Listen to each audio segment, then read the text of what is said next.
আনিসুল ভাই শুনলেন আমার মনের প্রশ্ন, যে প্রশ্নটা আমি নিজেও গত কদিন ধরে ভাবছি, যে হাসিনা গেল, ইউনূস এলেন,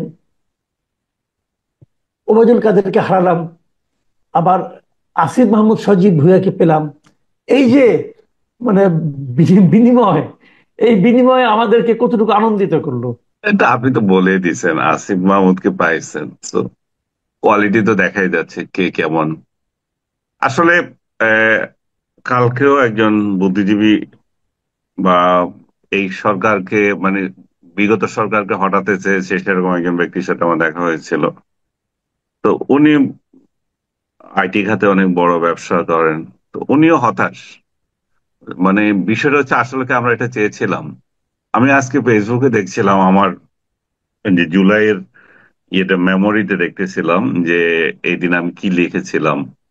দেখছি যে আমি বলছি যে আপনার আমাদের এই যে যে দুইটা আন্দোলন হচ্ছে, যারা এটার বিরোধিতা করছে যারা এটার পক্ষে আছে, দুইটাই একটু রং ওয়েতে তারা আগাচ্ছে। আমি বলেছিলাম যে আসলে কোটাটা আমাদের দেওয়া উচিত শিক্ষাতে। আর শিক্ষাতে যখন আমরা কোটা দিচ্ছি তখন কিন্তু একটা জনগোষ্ঠীকে আমরা গড়ে তুলছি যে কম্পিটিশনের জন্য। Alright. কিন্তু তা না করে আমি যদি কোটা বাদ দিয়ে দিই, এবং কিছু লোক ভাবে যে কোটা বাদ দেওয়া মানে তার চাকরি নিশ্চিত হয়ে যাওয়া, আর কিছু লোক মনে করছে যে কোটা দেওয়া মানে তারা ওইখানে যেতে পারে। কিন্তু আসলে তো মনে করেন 4,500 5,000 যত লোক পরীক্ষা দেয়, এই মানে যত লোক পরীক্ষা দেয় 4,000 5,000-এর মতো লোককে এখানে বাছাই করে আনা হয়। যাদেরকে বাছাই করে আনা হয় তাদের মধ্যে তখন কোটা নিয়ে প্রশ্ন দেখা দেয়। তো তার মানে হচ্ছে প্রাথমিকভাবেই একটা মানে দুর্বল অংশ পড়ে যাচ্ছে। তো এই অবস্থায় আমাদের শিক্ষা যদি আমরা কোটা দিই, মনে করেন মুক্তিযুদ্ধ বলেন, ইন্ডিজিনিয়াস পিপল বলেন, তারপরে আরো যারা এখন মনে করেন জুলাই যোদ্ধারা যুক্ত হলো, তারাও যদি কোটার প্রশ্ন যদি আসে, তাহলে শিক্ষা যদি আমি দিয়ে দিই তাহলে তো সে তো আগে থেকেই কম্পিটেন্ট হয়ে উঠতেছে। এবং Right. আরেকটা বিষয় হচ্ছে যে গ্রামে গঞ্জে বিশেষ করে আমি আরেকটা কলেজের কথা বলবো, ঢাকায় দেখেন নটরডেম কলেজ, ওইখানে যে শিক্ষা কোটা আছে কত সুন্দরভাবে অ্যাপ্লাই হচ্ছে। সেখানে মুক্তিযোদ্ধা কোটা, উপজাতি কোটা, তারপরে আপনার গ্রামের কোটা, শহরের কোটা, সব খ্রিস্টান কোটা, সবগুলো মিলাই এমন একটা সোসাইটি তারা করছে এবং এমন ভাবে শিক্ষা দিচ্ছে কেউ কিন্তু বঞ্চিত হচ্ছে না, এবং ওখান থেকে ব্রিলিয়ান্ট ব্রিলিয়ান্ট ছেলে পেলে বেরোচ্ছে। তো আমাদের কারো মাথাতে এটা নাই। আমাদের মানে কর্তা ব্যক্তিরা শুধু কোটা কোটা করছেন, কোটা বাদ দেওয়া কোটা রাখা এগুলাতেই ছিলেন। শেখ হাসিনার আমল এখনো তাই। কিন্তু যদি সত্যিকার অর্থে আমরা যদি মানুষের উপকার করতে চাই, তাহলে কোটা তো শিক্ষাতে দেওয়া উচিত যাতে করে ওর ছেলে মেয়ে বড় হতে পারে। আর একটা হচ্ছে আপনি সহযোগিতা করবেন, সেটা সহযোগিতা আপনি জুলাই যোদ্ধা বা মুক্তিযোদ্ধা যাদেরকে দেন সেটাও আপনি আপনার বাছাই করে আপনি এককালীন বা যেভাবে হোক দেন। কিন্তু আমরা যেগুলো দেখছি সেগুলো হচ্ছে যে এই যে এই জায়গায় জোর দেওয়াতে মানে থোককে যোগ দেওয়াতে আপনার শিক্ষাতে বাদ দেওয়াতে যেটা হয়েছে সেটা হচ্ছে যে এক, মানে প্রতারণা বেড়ে গেছে। এখন জুলাই আহত বেড়ে গেছে, জুলাই যুদ্ধ বেড়ে গেছে। ঠিক মুক্তিযুদ্ধের নিয়ে যেগুলো করেছিল সেগুলা কিন্তু, জি। মুক্তিযোদ্ধাদের 54 বছর যেটা হয়েছিল আর এখানে যে গত 1 বছরে আমরা যেটা দেখছি, মানে একটা কলঙ্কিত অধ্যায়। এখানে মানে ইয়ের জন্য আহত যোদ্ধা হওয়ার জন্য ডাক্তারদের পিটাচ্ছে যে আমার আহত লিখে দেও আমাকে এবং ভুয়া ভুয়া নিহত লোকেরা এই তালিকায় ঢুকে যাচ্ছে। তাতে করে যে জুলাইয়ের উপর যে মানুষের একটা ইয়ে ছিল, মানে শ্রদ্ধাবোধ। হ্যাঁ, শ্রদ্ধাবোধ ছিল। রাইট, সেটা কমে গেছে, সেটা আর নাই। আমি কালকেও বলছিলাম যে চেতনা যে বিক্রি করা 1 মাস ধরে মানে কর্মসূচি গিলানোতে হবে না। চেতনা কে ধারণ করে? চেতনা তো হাওয়ায় ভাসতেছে না, আকাশে উড়ে না, এগুলো তো মানুষ হুম। ধারণ করে। আমি দেখবো যে আওয়ামী লীগ খারাপ কি ভালো, আজকে আওয়ামী লীগের নিয়ে সমালোচনা হচ্ছে কেন খারাপ? কারণ হচ্ছে তাদের লোকগুলো খারাপ কাজ করেছে তাই বলে আপনি খারাপ বলতেছেন। তা আপনি জুলাইয়ের লোকগুলো কি করতেছে সেটা দেখেই তো বুঝবো যে চেতনা কি জিনিস, ওনাদের কি জিনিস। এটা তো ওই জুলাই সনদে কি কথা বলা লেখা হলো সেটা দিয়ে হবে না। জুলাই সনদ দিয়ে মানুষ জুলাইকে চিনবে না, চিনবে এই নাহিদদের দিয়ে, হাসনাদদের দিয়ে, সার্জিসদের দিয়ে, কিংবা আপনি যে লোকের কথা উচ্চারণ করলেন তার দুর্নীতির চেহারা, তার নিজের চেহারা দেখে, এগুলোকে দেখে বুঝবে যে জুলাই কোথায় গেছে। জুলাই জুলাই চেতনা মানে ওইভাবে আর আসবে না। জুলাই সনদ নিয়ে এখন কথা হচ্ছে, সনদ না হলে তো ইলেকশনই হবে না। সেই কথাবার্তা এখন চড়াচ্ছে যে এই জুলাইতে যদি না হয় ইলেকশন কিভাবে হবে। ইলেকশন কমিশন এমন এক পরিস্থিতি তৈরি করেছে যে এপ্রিলে না আপনার ফেব্রুয়ারিতে, সেটাও এখনো ঠিক না। তারা সীমান্ত নির্ধারণ করতে পারে নাই, তারা ভোটার তালিকা পূর্ণাঙ্গ করতে পারে নাই। তাদের প্রশিক্ষণের যে ব্যবস্থা আছে, এই যে যারা ভোট নেবে, সবগুলো ইনকমপ্লিট রেখে দিয়েছে। এখনো কিছু না, যারা যদিও বলে যে আমরা করতে চাচ্ছি, এখনো সীমানা নির্ধারণ হয় নাই। সীমানা নির্ধারণ তাহলে কি হবে? 2011 সালে না কয় সালে, 1 সালে, 2001 সালে যে নির্বাচন হয়েছে, বিএনপি দাবি করছে যে সেটাতে হোক। এখন সেটা তো অবাস্তব একটা জিনিস। এখন বর্তমানে তাহলে কি পরিস্থিতিতে নির্বাচন হবে সেটা হচ্ছে না। নতুন ভোটার তালিকা প্রায় 59 লক্ষ মানে নতুন ভোটার তালিকা যুক্ত হয়েছে। আবার তারা চাচ্ছে যে প্রায় 42 লক্ষ নতুন ভোটারকে এখানে ইনক্লুড করবে। তাদের একটা টার্গেট হচ্ছে ইয়াংদের যাতে এখানে ইনক্লুড করতে পারে, এবং তাদের এটাও মানে সুপ্ত চিন্তা, ইয়াংদের টার্গেট করলে এনসিপি বা অন্য যারা, তাদের বোধহয় খুব লাভ হয়ে যাবে। যাই হোক, তো সার্বিক পরিস্থিতিতে আমরা যদি দেখি, তাহলে দেখি যে এই জুলাই সনদ নিয়ে এটা আবার এই যে নির্বাচন আবার ঝুলাই থাকবে, যে নির্বাচন ঝুলে থাকবে জুলাই সনদ নিয়ে। এবং জুলাই সনদ নিয়ে কি হবে সেটা তো একটা বললাম যে জুলাই আসলে আমরা সনদ দিয়ে কাজ হবে না। জুলাই যোদ্ধারা কে কি করতেছে সেগুলাই মানুষ দেখবে, সেটা দিয়ে শ্রদ্ধা আসবে। আদারওয়াইজ এই যে যত সুযোগ সুবিধা দিয়ে যাচ্ছে, এগুলো চেঞ্জ হয়ে যাবে, এগুলো বেশি দিন থাকবে না। আপনি আপনার ইচ্ছা অনুযায়ী আজকে যোদ্ধা বানাচ্ছেন, ইচ্ছা অনুযায়ী যা ইচ্ছা তার দিচ্ছেন, এই যে ক্ষতিপূরণ দিয়ে যাচ্ছেন। তারপরে কত কত সুবিধা, যে হসপিটালে বিনা চিকিৎসা, তারপরে চাকরি। ইভেন কিছু লোক দেখলাম যে সংসদে 10টি আসনও দাবি করেছে। রাইট। কোটার বিরুদ্ধে আন্দোলন করে কোটা নিয়ে আবার থাকতে চায়। তো যাতে করে জুলাইয়ের প্রতি মানুষের যে একটা শ্রদ্ধাবোধ ছিল, সেটা আমার মনে হয় 1 বছরে সেটা মানে ধূলিসাৎ হয়ে গেছে। তার উপর শুরু হয়েছে মব, যেটা আপনি শুরুতে হ্যাঁ, বলছিলেন যে এই মব। এই এই মবটা নিয়ে একটু বলেন, কারণ এই মবটা কিন্তু আগে আমরা এই পর্যায়ে দেখিনি। এখন মবটা যেন একটা নিয়মে পরিণত হয়েছে এবং সরকার যেন এটাকে প্রশ্রয় দিচ্ছে। অবশ্যই এটা তো মহাজের একটা মব সন্ত্রাস একটা চলতেই আছে, এবং প্রশাসন এটাতে নিষ্ক্রিয়। এবং প্রশাসনের এমন ভাব যে দেখেন, যে পটিয়ার ঘটনা দেখেন, যে 9 ঘন্টা ধরে একটা ট্রাঙ্ক রোড, হাইওয়ে বন্ধ করে রাখছে, হুমকি দিচ্ছে থানা উড়িয়ে দেবে। ভিডিওতে দেখা যাচ্ছে পুলিশদের অত্যাচার করছে, পুলিশের উপর আক্রমণ করছে। সেই জায়গায় ফলাফল কি হলো? ফলাফল হচ্ছে যে ওসিকে ক্লোজ করা, ওসি রাইট। নিয়ে আসা। হুম তো তাতে করে আপনি সরকার কি বার্তা দিচ্ছে? হুম হুম সরকারের বার্তা তো এখানে ক্লিয়ার, যে তোমরা মবের বিরুদ্ধে কিছু করো না, এবং মব যদি হয় আবার আমার সোনার ছেলেরা, তাহলে একেবারেই না।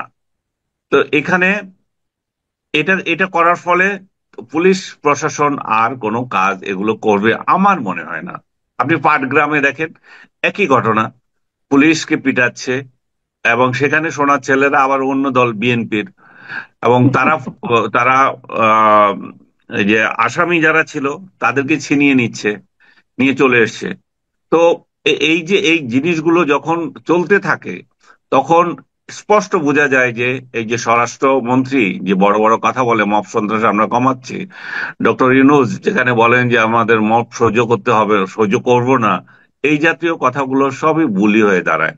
এবং আপনি হিসাবে যদি যান, যে দেখবেন যে গত এই 11 মাসে যে আইন ও সালিশ কেন্দ্র যেটা একটা রিপোর্ট দিয়েছে, তাদের রিপোর্ট অনুযায়ী 174 জনকে মব হামলায় মানে মেরে ফেলা হয়েছে। এবং এই যে কিন্তু এই সশস্ত্র বাহিনী নেমেছে, তারপরে কিন্তু মব থামেনি, এবং সশস্ত্র বাহিনীও বলছে যে আমরা সহ্য করব না। আমি গতকাল না পরশু দেখলাম ব্রিফ করে বলেছে। আমি জানি না তারা কতটা সিরিয়াসলি এটা বলতেছে। তো এই পরিস্থিতি যদি চলতে থাকে, সমাজ যে কোথায় যাবে আমি আপনি কেউ জানি না। কুমিল্লার দিকে তাকান, এই যে মুরাদনগরে একটা ধর্ষণের ঘটনা ঘটলো, এত বড় একটা ঘটনা সারা দেশে, যেখানে মানুষ ছি ছি করলো। সেই ঘটনার পর ওই জায়গাতেই আবার দেখা যাচ্ছে যে একটা পরিবারের 3 সদস্যকে আপনি মেরে মানে হত্যা করা হলো, যে মা ছেলে বোধহয় এরকম। হুম।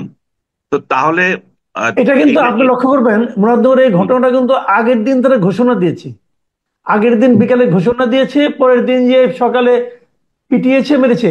প্রশাসন কোথায় ছিল? এটা কি বুঝেন হলো? তাহলে কোথায় যাচ্ছে? কালকে বলতে পারে যে এর বাড়িতে আক্রমণ করো, এই সরকারের বিরুদ্ধে কথা বলছে, এ মবের বিরুদ্ধে কথা বলছে, তাই না?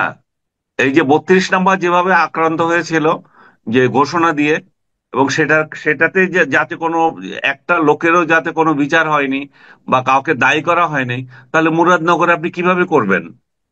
এই ঘোষণাকারীদেরকে কিভাবে ধরবেন যে ওরা যে আপনি আরেকটা মারছে? জিনিস আপনাকে আমি বলি, পটিয়ার হ্যাঁ। ঘটনায় দেখেন আপনি, একটা ছেলে, সে হুম। আবার ওই আপনার ওই ওই ওই মানে এনসিপির যে ছাত্র সংগঠন আছে তার কি যুগ্ম হবে একটা, কি একটা নাম দেখলাম, নাম হলো অয়ন।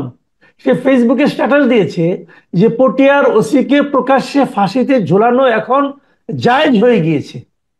বুঝেন। আপনি বলেন, এরকম একটা ফেসবুকে, সে তো কোনো অপরিচিত ব্যক্তি না, তার ব্যাপারে কিন্তু কোনো অ্যাকশন নেওয়া হয়নি এই পর্যন্ত। তো আমি সেটাই বলছিলাম, এই এত কিছুর পরে আপনি যদি আশা করেন পুলিশ প্রশাসন আপনার জন্য কাজ করবে, এবং তাদের গরজ পড়ে গেছে যে তাদের জানমাল অনিশ্চিত করে আপনার জীবন রক্ষা করবে, তো কিভাবে সম্ভব? আপনি প্রথমত ক্ষমতা দখল করে ওদেরকে উপর যে হামলা হয়েছিল, ওদেরকে যে হত্যা করা হয়েছিল, আপনি সেটা ইন্ডেমনিটি দিয়ে দিয়েছেন। ওদের উপর হামলা যদি হয়ে থাকে, এটা জায়েজ থাকতে পারে অনেক জায়গায়, সেই জায়েজ আদালত নির্ধারণ করবে। আপনি কে সেটা বন্ধ করে দেওয়ার? রাইট। আপনি আপনি বন্ধ করে দিয়েছেন মানে কি? আপনি বন্ধ করে দিয়েছেন মানে ওদের মনোবল কমপ্লিট ধ্বংস করে দিয়েছেন আপনি। আমি তো জানি না পুলিশ প্রশাসনের কোনো কর্তা ব্যক্তিকে না, বা ওদের ওদের অ্যাসোসিয়েশন নাই এটা নিয়ে প্রতিবাদ করার, যে এভাবে যদি চলতে থাকে তাহলে আমরা কিভাবে দায়িত্ব পালন করব। আমার তো মেরুদণ্ডহীন প্রশাসন তো তারা তৈরি করেছেই, মানে মানে পুলিশের মনোবল তো ভেঙে দিয়েছে।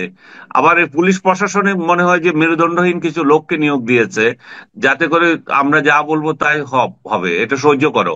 আর এরাই আবার বলতেছে যে আওয়ামী লীগ আমলে সরকারের কথা শুনেছিলি কেন, সেই জন্য তোদের বিচার হবে। তো এদেরও তো বিচার হবে, এদেরও এখন কর্তা ব্যক্তি যেগুলো আছে, যে তোরা থাকতে এগুলো হলো হলো কেন, তাহলে সেই সমস্ত বিচার হবে আবার। সে বেনজিরের মতো এরও পালিয়ে যেতে হবে। কারণ এরা যখন এগুলো তার অধীনস্থ লোকদেরকে টেক কেয়ার করে না, যার অধীনস্থ লোকদের খবর রাখে না, তাই লিডারশিপ কিভাবে হবে? এগুলো তো লিডারশিপ না। এবং এগুলো তো এখন বলবে যে আপনারা কি উস্কানি দিচ্ছেন? না রে ভাই, আমাদের উস্কানির কি দরকার আছে? আমরা চাই সমাজের স্থিতিশীলতা আসুক। আপনারা যেভাবে আছেন আপনারা আপনাদের কাজটা করতে পারেন। আপনারা যদি আপনাদের কাজটা না করতে পারেন, আমরা তো অনিরাপদ বোধ করব। আমরা কার কাছে যাব? যে আমি যে বলবো যে এই ঘটনাটা ঘটছে, আমার এটা ঘটছে, ওর এটা ঘটছে, আপনি একটু দেখেন। তা আপনারই তো মেরুদণ্ড নয়, আপনি কোথায় দেখবেন? আপনারই তো প্রাণের ভিক্ষা চাইতে হচ্ছে যে বৈষম্য বিরোধী বা আদার্স এর কাছে। আপনাকে প্রকাশ্য হুমকি দিচ্ছে, সেটা আপনি কোনো অ্যাকশন নিতে পারছেন না। তো এই আচ্ছা, একটা কথা পরিস্থিতি আপনি বলেন, আপনি একটা কথা হুম। আপনাকে আমি বলি, যে পুলিশের যে এই যে বর্তমানে যে মনোবলের যে অবস্থা, এবং এটা আগামীতে এই ধরনের আরো কয়েকটা মব ঘটলে যে পর্যায়ে নামবে, আগামীতে আপনাকে যখন নির্বাচন আপনি করবেন তখন তো এই পুলিশের উপরে নির্ভর করতে হবে। তাহলে সেই নির্বাচনটা কি হবে? নির্বাচনটা হবে না তো, নির্বাচন না হওয়ার জন্য এগুলো হচ্ছে। নির্বাচন যাতে যথাসময় না হয় সেই জন্য ইলেকশন কমিশনের কোনো প্রস্তুতি নাই। জুলাই আহ, বাহানা এনেছে, তারপরে আপনার এই পুলিশকে প্রশাসনকে নিষ্ক্রিয় করে রেখেছে। পুলিশ প্রশাসন যদি সক্রিয় না হয়, তাদের যদি সক্ষমতা না থাকে যে মব নিয়ন্ত্রণের, তাহলে নির্বাচন কিভাবে হবে? এই অরাজকতার মধ্যেই চলতে হবে। এই অরাজকতার মধ্যে আরো কিছু বুদ্ধিজীবী আছে এখন উস্কানি দিচ্ছে কিভাবে এটা ইলেকশন এবং এই পদ্ধতিটা আবার চেঞ্জ করার জন্য। সেই প্রসঙ্গে আমি যাব না এখন, কারণ সেটা আবার দীর্ঘ হয়ে যাবে। কিন্তু এটা মনে রাখতে হবে যে আপনি নিজে খেয়াল রাখেন যে সরকারের মধ্যে থাকা, সরকারের গুণগান গাওয়া, সরকারের খাওয়া কিছু বুদ্ধিজীবী নেমেছে আবার, যে কিভাবে এটাকে অস্থিতিশীল করে আরো দীর্ঘায়িত করা যায় ডক্টর ইউনূসের শাসনকে। তার মানে আলটিমেটলি যা কিছু হচ্ছে হুম। এটাতে 1 বছর পরে এসে আমরা কি খুব বেশি আশাবাদী তাহলে হতে পারছি না? আশাবাদী হওয়ার মতো ঘটনাটা এখনো ঘটে নাই, কিছু দেন নাই। আপনি বলেন আইনের শাসনে বলেন, আইন পরিবর্তন সংস্কারে বলেন, বা আদালতের সংস্কার বলেন, সমাজের বড় ধরনের কোনো সংস্কার বলেন, শাসনতন্ত্রে বড় ধরনের কোনো পরিবর্তন বলেন, কোনো কিন্তু এখনো সিগনিফিকেন্ট কিছুই হয়নি। খালি দুইবারের প্রধানমন্ত্রীও হতে পারবে না, দুইবারের বেশি। এতে কার কি আসে যায় রে ভাই? এমনি তো রাজতন্ত্র চলতেছে, যে আসে তারাই খাবে। আমার কি আসে যায় দুইবার হলো আর কি চারবার হলো? আমার ভোটাধিকারই তো নাই। এতদিন ধরে গান গেয়েছেন যে আওয়ামী লীগ ভোট দিতে দেয় না, হ্যাঁ, 15 বছর ধরে ভোট দিতে পারে নাই।